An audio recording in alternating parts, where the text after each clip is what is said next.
যশোর সদরের কোদালিয়া গ্রামের ইফতেখার আলীর স্ত্রী রূপা খাতুন নিজ বাড়িতে গড়ে তুলেছেন প্রতিষ্ঠান রেইনবো অ্যাগ্রো ফুড। দীর্ঘদিন ধরেই তিনি বাড়িতে নানা রকম আচার, জ্যাম, জেলি, কুমড়োর বড়ি, গুড় পাটালি সহ বিভিন্ন পণ্য উৎপাদন করে আসছেন। এবছর নতুন করে শুরু করেছেন কাঁঠালের চিপস বানানো। উন্নয়ন সংস্থা সুশীলন থেকে প্রশিক্ষণ নিয়ে নানা ধরনের আচার তৈরি শুরু করেন রূপা খাতুন। এরই মধ্যে তিনি প্রিজম অ্যাগ্রো অ্যান্ড ফুড থেকে প্রশিক্ষণ নিয়ে শুরু করেন কাঁঠালের চিপস তৈরি। কাঁঠালের কোষ থেকে বিচি বের করে চিপসের আকারে কেটে তেলে ভাজার পর মশলা মিশিয়ে প্যাকেটজাত করা হয়। প্রতিদিন গড়ে ৩০০ প্যাকেট চিপস তৈরি করেন রূপা।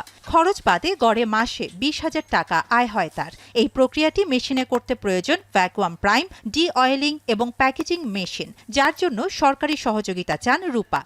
ছোট বাচ্চা থেকে শুরু করে আমরা কেউই কাঁঠালটা পছন্দ করি না, এর বিকল্প কি আছে সেই কথা চিন্তা করে আমার এই কাঁঠালের চিপস তৈরি করা, যাতে সারা বছর পুষ্টির চাহিদাও মেটানো যায়, তারপর আপনার আর অর্থনৈতিকভাবেও স্বাবলম্বী হতে পারবো এবং দেশের জন্য কিছু করতে পারবো। ছেলে মেয়েরা অনেক টাকা পয়সা খরচ করে শিক্ষিত হয়ে বেকার ঘুরে বেড়াচ্ছে। আমি তাদের উদ্দেশ্যে বলবো যে চাকরির পিছনে না ঘুরে তারা যেন উদ্যোক্তা হয়।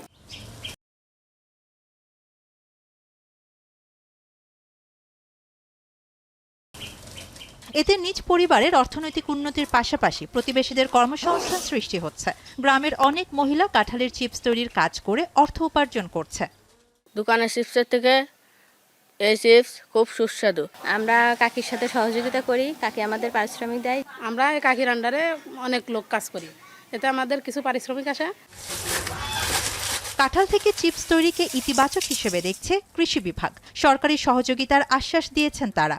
আমাদের কৃষক যাতে বেশি পরিমাণে দাম পায়, এই জন্য আমরা কাঁঠালের বিকল্প ব্যবহার, আচার, তারপরে আমরা চিপস এগুলো তৈরির মাধ্যমে আমাদের যে বহুমুখী ব্যবহার করে কাঁঠালের দাম যাতে বেশি পায়, এই ধরনের প্রশিক্ষণ আমাদের সচল আছে। চিপস হয়, বার্গার হয়, বিভিন্ন পণ্য সামগ্রী কাঁঠাল থেকে তৈরি হচ্ছে, যেটা যদি আমরা আরও জনসাধারণের মাধ্যমে এটা প্রচার এবং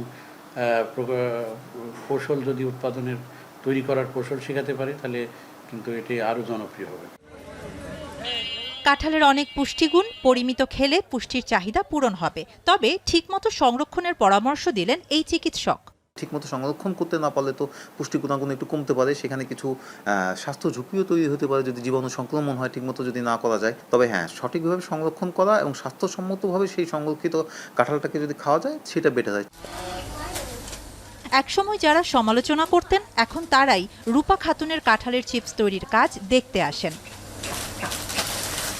এখন যশোর।